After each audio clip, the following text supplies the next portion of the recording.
Hi everyone, Sifu Ed here with our message for the week. And this week what I'm going to talk about is managing meltdowns and tantrums.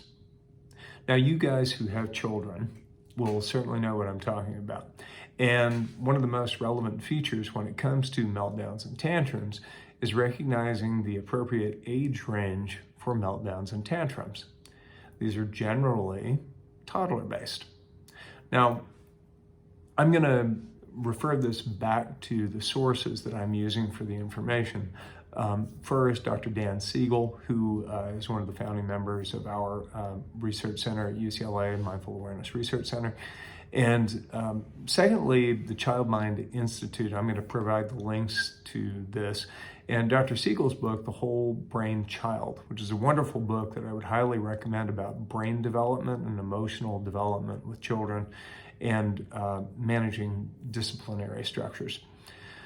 Now, I've been working with kids for over 30 years in a variety of different contexts. I've worked with them in our facility in a recreational context.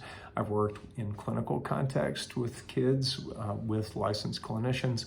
I've worked at UCLA, I've worked with LAUSD, I've worked with Saugus Union, variety of school systems, in a variety of different contexts. But I've worked with a bunch with kids, and I know a little bit about children's behaviors.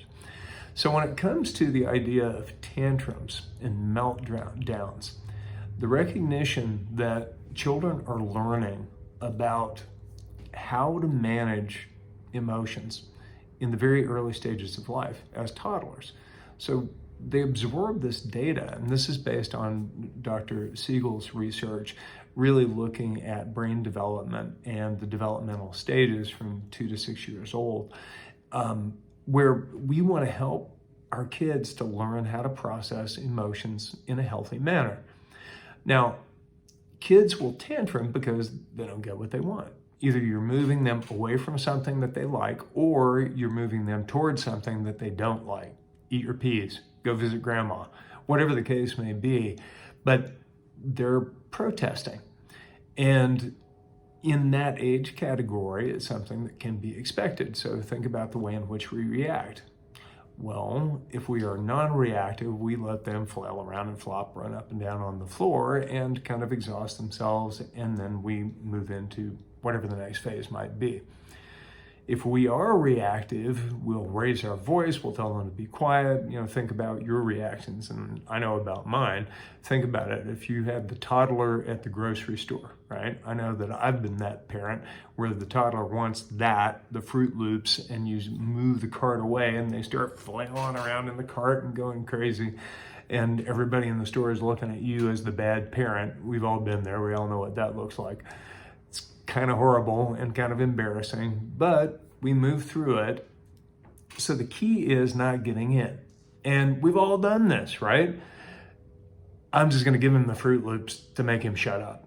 Boom, child was quiet. Well, they just learned behavior. They just learned if they flail around and they raise enough hackles, then they're going to get what they want.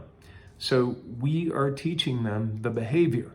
Now, what we have to look at is when they move outside that age category, is that behavior appropriate still? The answer is no, it's not. But if we haven't taught them the appropriate behavioral skills in order to manage the emotions, then they're not going to know any different. And they're going to default back to what has worked in the past.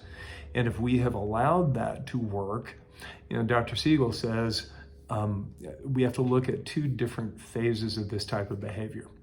One is the emotionally reactive, that's based on fear, that's based on very high degrees of emotion, in which case the child needs to be soothed. They don't need to be redirected. They need to be soothed, loved, cared for, and know that they're safe. And then what we're moving is out of the emotionally reactive stage, which is predominantly driven by the amygdala, which is a portion of the brain that's based on fight or flight response, and then move into training them as young children to develop a portion of their brain called the prefrontal cortex, which is where we make logical decision making. And we're helping them to engineer that. But we need to soothe them and calm them so that we can then logically reason through the rest of the process and help them to understand that. It takes time, takes patience. Second phase of this is when a child has learned a behavior and they've learned that through this maladaptive behavior, they can get what they want. Yell, scream, kick, flail. And that's where Dr. Siegel says, don't negotiate with terrorists. I think that's a great way to phrase it, because that's what they're doing. They're holding you hostage. And that's where you just don't give in. And it's uncomfortable and it's horrible because they go crazy and nuts and throw tantrums and throw stuff and break things. But after you let them go through that, however many times it takes, eventually they'll figure out that they're not getting what they want. They'll stop the behavior. And you reinforce the positive behavior when you see that. So I'm going to provide a couple of links for Dr. Siegel's book, The Whole Brain Child. I would strongly recommend it because it teaches us as adults what it is that we need to understand about brain development so that we can move through this logically without becoming emotionally reactive. I'm also going to provide a link to the Child Mind Institute, which is a wonderful institute filled with clinicians and lots of great data, great website so you can reference lots of articles, information about childhood development. And a lot of it's very strongly couched in mindfulness, which is, of course, what we do at Ekata. So take a look at this information. And the last thing that I'll say is our kids learn their behavior from us. We're the ones that drive it. So if we see maladaptive behavior, guess who's responsible? That's us. Look, our parents did the best with us that they could, but most of our parents, they didn't come out of that world. They didn't know any of that stuff. And probably most of us don't either if we haven't been exposed to it, if we're not in that line of work.